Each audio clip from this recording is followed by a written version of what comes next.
Xin chào các bạn. Chúng ta đã đi qua năm 2022 đầy biến động. Nào cùng mình điểm lại đôi nét về bức tranh kinh tế Đông Nam Á năm 2022 và ông anh cả Đông Nam Á ít được truyền thông tung hô. Nếu bạn đang băn khoăn về nền kinh tế nào đang là anh cả của Đông Nam Á kéo cả đoàn tàu đi, một gã khổng lồ châu Á bị phớt lờ trên truyền thông, câu trả lời không ai khác đó chính là Indonesia.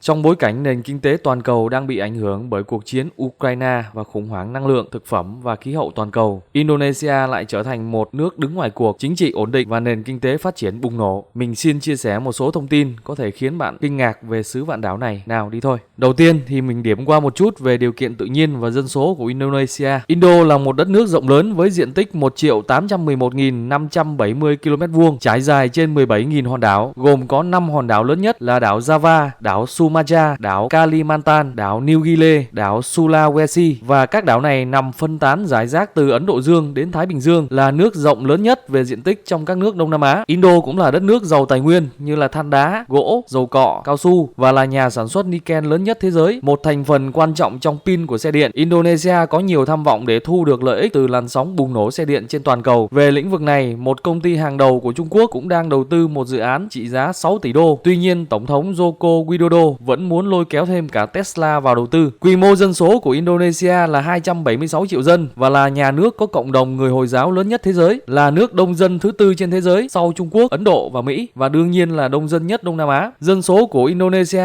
còn là tập hợp bởi rất nhiều nhóm người thiểu số với hơn 1.340 dân tộc khác nhau. Và đây là các thông tin đáng kinh ngạc về thành tựu của Indonesia. Indonesia hiện là thị trường kinh tế mới nổi đứng thứ 6 thế giới tính theo GDP, và trong thập kỷ qua cũng là quốc gia có quy mô nền kinh tế trên 1.000 tỷ đô, tăng trưởng nhanh bậc nhất chỉ sau Trung Quốc và Ấn Độ, là nước duy nhất trong ASEAN đứng trong nhóm G20, là nhóm các nền kinh tế lớn của thế giới, và vừa đăng cai hội nghị G20 tại Bali vào tháng 11 năm 2022 vừa qua. Các nước G20 thì có tốc độ tăng trưởng kinh tế là trên 5%, thì trong đó Indonesia đứng trong nhóm cao nhất trong G20. Một trong những động lực tăng trưởng của quốc gia này là dịch vụ số, giúp kiến tạo nên một thị trường tiêu dùng hội nhập hơn, trong đó có hơn 100 triệu người sẵn sàng chi 80 tỷ USD một năm để mua mọi thứ từ thanh toán điện tử cho tới ứng dụng. Và Indo cũng là quốc gia miền đất hứa cho chuyển đổi số thành công, nơi làm tổ cho các kỳ lân startup công nghệ. Cả đất nước Indonesia có 13 kỳ lân unicorn, là những startup có giá trị trên 1 tỷ đô. Có thể điểm qua một số startup quen thuộc với chúng ta, đó là Traveloka, ví điện tử OVO, chuyển phát nhanh GNT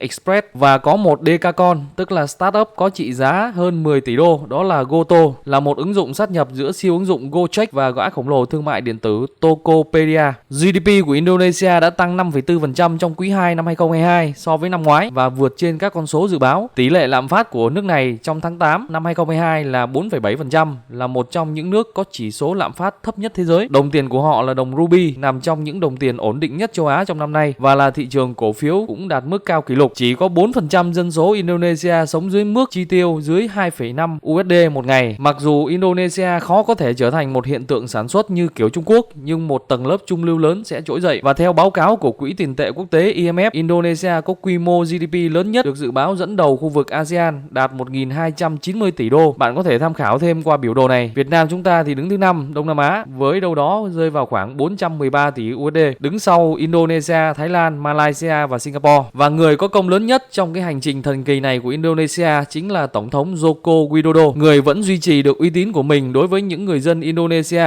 và các nhà đầu tư sau 8 năm cầm quyền. Ông đang có một kế hoạch đầy tham vọng và gây tranh cãi bậc nhất, dự án 30 tỷ đô, đó là chuyển thủ đô của Indonesia từ Jakarta sang đảo Borneo, xây dựng thành phố Nusantara thay thế cho Jakarta đang thường xuyên chịu tình trạng ngập lụt và đang chìm dần với tốc độ 25 cm trên một năm ở một số khu vực. Về ngoại giao thì Tổng thống Joko Widodo cũng là người đóng góp vai trò triệu tập và kiến tạo hòa bình. Ông có lẽ là người duy nhất đã gặp gỡ cả Tổng thống Joe Biden, Chủ tịch Tập Cận Bình, Tổng thống Nga Vladimir Putin, Tổng thống Ukraine Volodymyr Zelensky trong năm 2022. Nhiệm kỳ cuối cùng của Tổng thống Joko Widodo kết thúc vào năm 2024 và một số người muốn ủng hộ sửa hiến pháp để vị chính trị gia này tiếp tục cầm quyền. Và nếu Indonesia tiếp tục con đường này trong thập kỷ tới, đất nước có thể trở thành một trong 10 nền kinh tế lớn nhất thế giới.